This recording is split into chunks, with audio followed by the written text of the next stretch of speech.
useful indicator model that's available in Stata now. It's Panel Nonlinear ARDL. You previously know that the nonlinear ARDL model was available in eViews and Stata provided by Shin, Wu, and Greenwood Nemo. This is for time series data. My previous videos, you have seen that I tried to make this model manually by transforming the independent variable into increasing and shifting dynamic multiplier variables. But this video, this tutorial provided by Dr. Marwan is very useful in terms that it will save you time in following the codes that I made. Plus, the video, this library is more detailed in terms that you can estimate PMG, MG, and DFE model. And then there are many other tests like you compare between MG and PMG results. And then you can have multiple plots.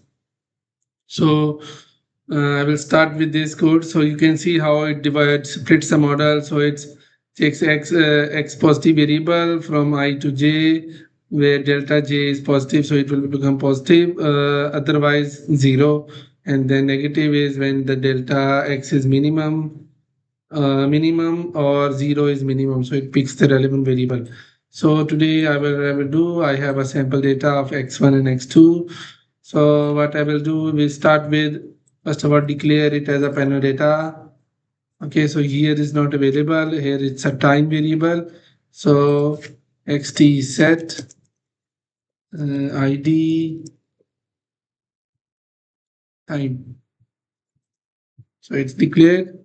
Okay, this data is unbalanced. You can see I intentionally removed 2 years from one of the countries so that it becomes unbalanced, so that we can see does it work. So I'm going to estimate a PMG model for panel nonlinear ARDL PNARDL. So you can install it by SSC. So you can write SSC install PNARDL. So it will run like this. So, but I'm going to show you the code here because I have already installed. So dependent variable, independent variable in different forms. Long run is lack of dependent and the independent variables. And then which variable you want to use an asymmetric, you can put it here. So when you run, it will estimate after some certain iterations. It depends upon how smaller the data is or how complicated the relationship is. So if you go up, can see that there's a long run, both are similar, positive and negative. Then they should have different coefficient values so that we can say there's asymmetry, there is convergence. We can see it here. So, and there's a short run asymmetry also. So how to check? So long run asymmetry, it's insignificant. It means there is no long run asymmetry. And then similarly, there's no short run asymmetry. So this is the way you run the PMG model. And then if you want to go beyond it and then you want to add multiple asymmetrics, so you can add 2 variables like this. It will test for both of them.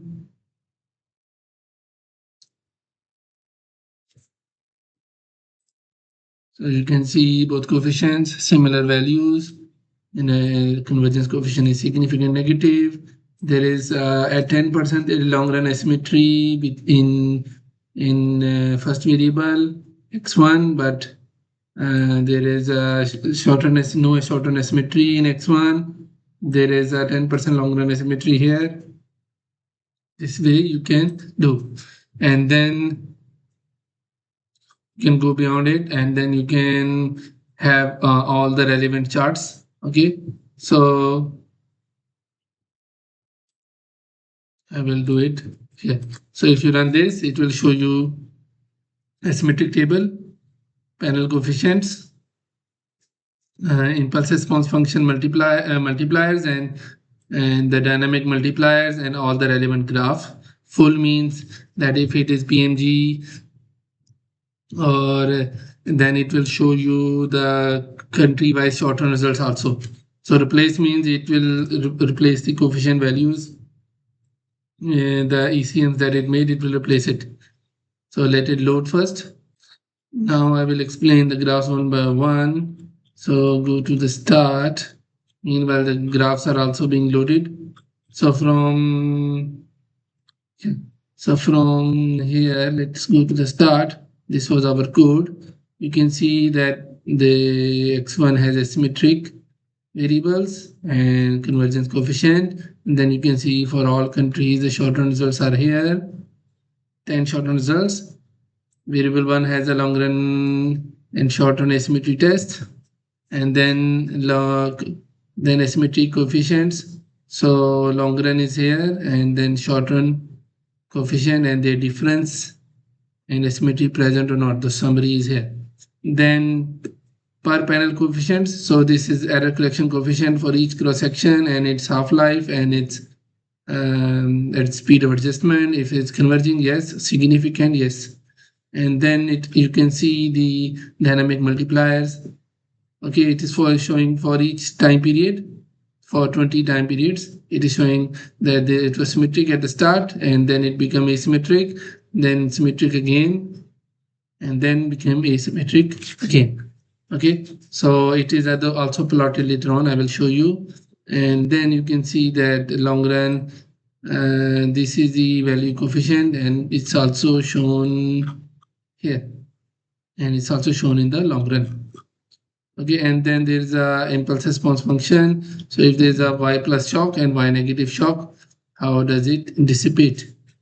Okay, so it will also show the plot here. So first of all, we'll start with error correction, speed of adjustment. So you can see across the countries, many have a strong coefficient, but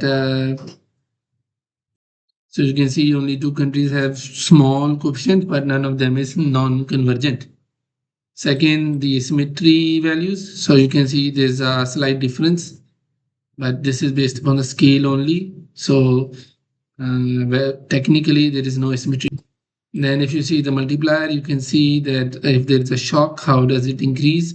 So the positive increase faster and negative increase slower. That's why it was saying that at the start there is no asymmetry, in the middle there is asymmetry, and then there is no asymmetry. So this is the asymmetric shock. So this way you can create the plots. So this is the tutorial for panel nonlinear ARDL model. So if you have any more queries, you can ask me in the comments, or you can open the help and you can contact the author directly. And then maybe your queries can help the author to improve the library in the newer version. Thank you very much for watching.